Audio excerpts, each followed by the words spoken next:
My name's Brooke Sachs, SACHS, I don't know if you need that. My current role, so I'm the Vice Chair of the Australian Youth Forum Steering Committee, and I'm also the New South Wales representative, along with Ben Duggan, who's the other New South Wales rep.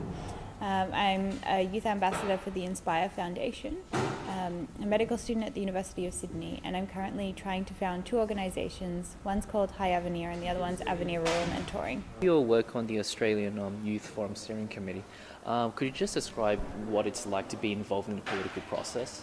It's interesting, to say the least. When I went into the Australian Youth Forum and into the steering committee, I didn't realise how slow the wheels of politics turn and the many cogs that can get in the way of things actually happening. So it's definitely been a learning experience in terms of how politics works. And I've also found that the steering committee has such a variety of different people with different levels of knowledge about different things that I learn a lot myself about how politics works from different eyes. But I guess the greatest part of the political process is seeing how so many young people can come to the Australian Youth Forum to tell their own stories and to share their own thoughts. And for us to bring all of that together, funnel it through to government, and give government a good idea of what needs to happen on the ground, because otherwise they're creating policies for magical people.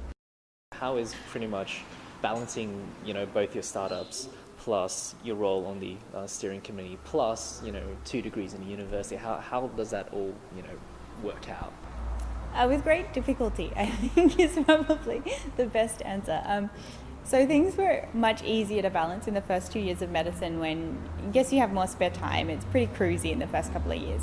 The second 2 years, you have a lot of commitments to your patients and you have a lot of roles to perform within the hospital system. So I'm kind of 9 to 5 required in the hospital, and I'm there more than that. Plus I've got all my homework to do and that sort of thing. So it's slow going and it requires a lot of passion and persistence. When you finish your medical degree, do you plan on going down the field of medicine? Yes, I do plan on being a doctor.